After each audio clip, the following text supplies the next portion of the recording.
everybody, and welcome back once again to Let's Play Skyrim. As we left off last time, we returned here to the Winking Skeever after placing I think it was a horn of the Jarl's late husband on a shrine of Talos over in the Whiterun Hold, or near enough to it. And we came back here and decided that it was too late to go and disturb the Jarl, so we came for rest and recuperation. And then we awakened this morning, eager to inform the Jarl that we have completed the quest, in return for something, hopefully. Whatever that return may be, obviously we have to leave it in the Jarl's hands. Hopefully something of benefit.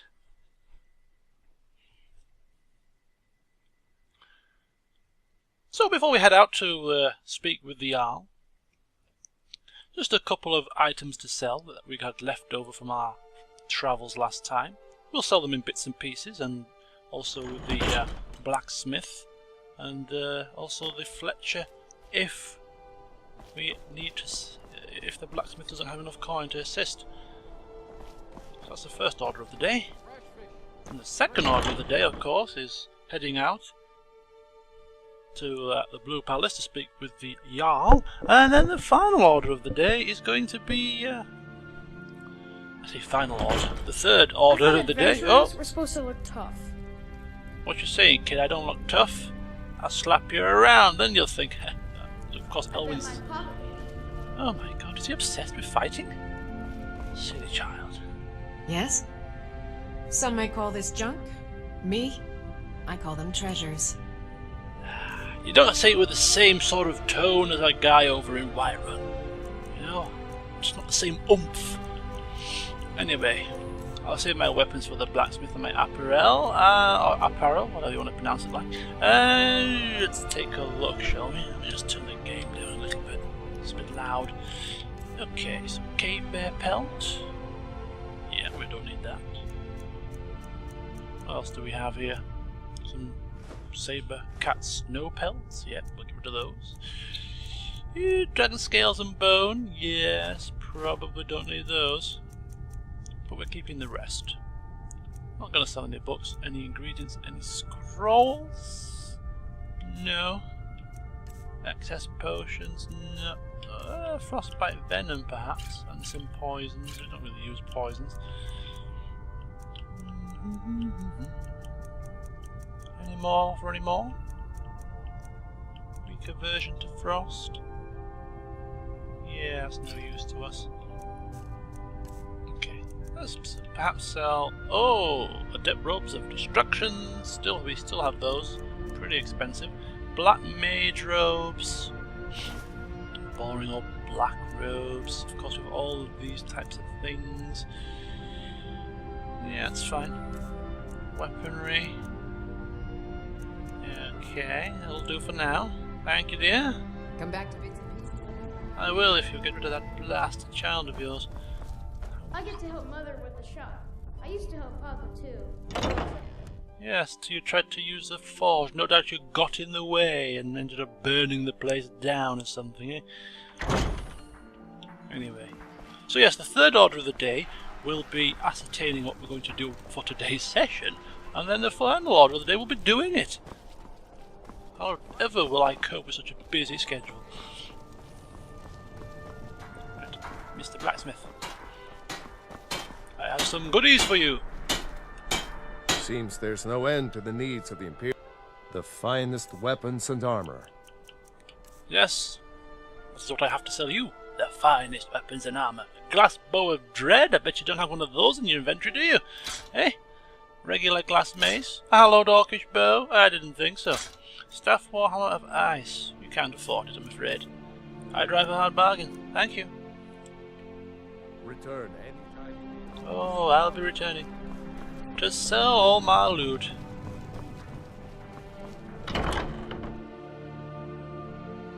So we do have to sell a few extra bits at the Fletcher.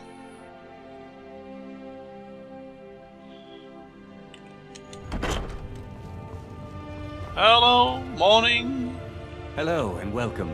What Morning, are you morning. hunting? Oh, Never what's mind. I don't want to know. No, you don't. Right, staff. Steel warhammer of ice. Take that. And you can take my shield and my boots. No, you can't. You can take one of them. Take my boots, please, and I'll keep the shield for a later date. Maybe. Although I don't know. I don't think so. Considering we are almost done in this hold, I think it's almost time for us to return to home, to Winterhold, to see how the college is doing. It's been some time since we were last there, Berlin. I'd hate to think they've burnt down the place with misguided spell casting. Okay, and we're off. Bit of acrobatics. I bet Berlina's left languishing again. Look, she's left taking the normal route. The route of a sane person, just simply walking down the steps. It's far too early to be jumping around. Anyway, so just plod along to the Blue Palace. Give the Jarl the good news, or at least get a day off to a nice start. Only 9:12 AM, being given the good news that we've accomplished a task. But you can just call me Eric. Why would I call you Erica's sister? That's 2 words. Or I can just call you by your name. Why waste breath?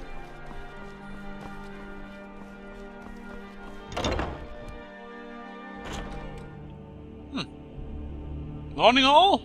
Don't mind me, I am simply here to speak with the Jarl. Everybody sat around at court, that I assume they must have had their breakfast already. Ah, well. Good morning.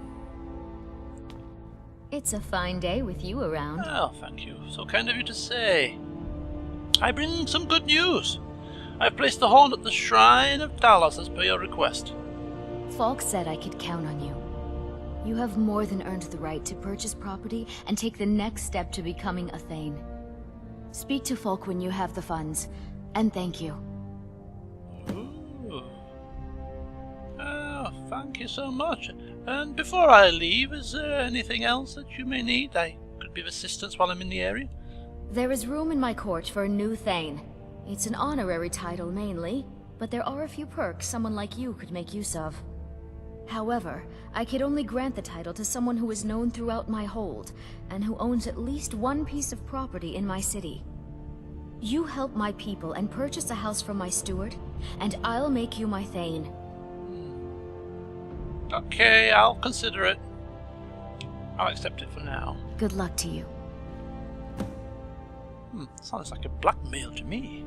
Yes, I'll make you Thane if you buy some of the property in our hold. Yes, in our lovely city. You buy in the most expensive house in the game, so we can put it in our coffers, and then I shall give you an honorary title which serves no purpose. I think I may pass. Be well. Call me Pray skeptical. for Solitude and my husband. Pray? I don't tend to pray, but I'll keep him in my thoughts. Mate, do you have business with the court? Okay, 25,000 gold pieces for this house. I think it's the most expensive house in the game. I could be wrong, but it's an expensive house.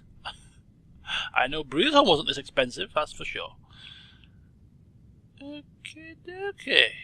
Anyone with a stout heart like yours is welcome here. I thank you kindly. Come on, Berlina, let's get the hell out of here. Before they try and rope me into buying something else. What am I doing? Elwynn's in a crouchy mood this morning. Very sarcastic mood. He's not normally like this. What am I doing? Yes, a miscellaneous quest. Assisting the people of the Haffingar Hold. 5 out of 5. I've already assisted. See? Elwynn's good deeds already have worked wonders. He's already helped 5 people. He just has to buy the house and it becomes Thane of Solitude. If it's anything to do, if it's anything like being the Thane of Whiterun, it doesn't really merit spending 25,000 gold pieces, and considering we all already have almost finished our time here in Solitude, at least for now, I can't see the benefits of owning a house anyway. So it just seems like a 25,000 gold piece waste of money to me, especially when I'm trying to save up for my next quest, my next spells. Anyway, I digress slightly. Yeah, the master spells are going to be very expensive, so we need to even... I know we've already just bought the expert spells and we still have not using those to their fullest, but we might as well start saving now. Anyway, today's session. There is a moon amulet inside a grotto. Broken Oar Grotto, to be precise. And that isn't too far from where we are right now, on the northern coastline just there. So, I'm thinking that before we engage one of the larger quest lines in this area, which will be the Legend of Galda quest, we'll save that for last. So we'll do something before then. So we might as well do this one and head to Broken Oar Grotto. I think that's the order of the day. Get the amulet, return back to Solitude, more rest, more recuperation, more spiced wine. Good times. So, it's going to be a little bit of a journey for us to walk to the Broken Oar Grotto. And, well, let's just say, we not so long ago only just returned from Wolfskull Cave, where there was a little bit of a mysterious happening. Some summoners were trying to bring back Potema, or the ghost of Potema, or some sort of visage of Potema, I don't bloody know, but the Wolf Queen.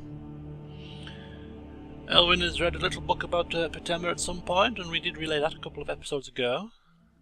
But there is a whole collection of books about Potema, starting all the way back from her childhood, spanning right up until the days of her evil deeds. And of course, being in the area that we are in, a few people know about Potema and her sort of antics, alleged antics, the legend, the mystery. And, rather fortunately for Elwynn, in the inn, the innkeeper has a whole collection of the volumes. I think it's 7 volumes. Wolf Queen volumes 1 to 7. So rather than having to go back all the way to Winterhall to drag the dusty tomes out of his footlocker, he politely asked the innkeeper if he could just cast his eyes over the first volume to sort of familiarise himself with this so-called legend, this Wolf Queen Potema.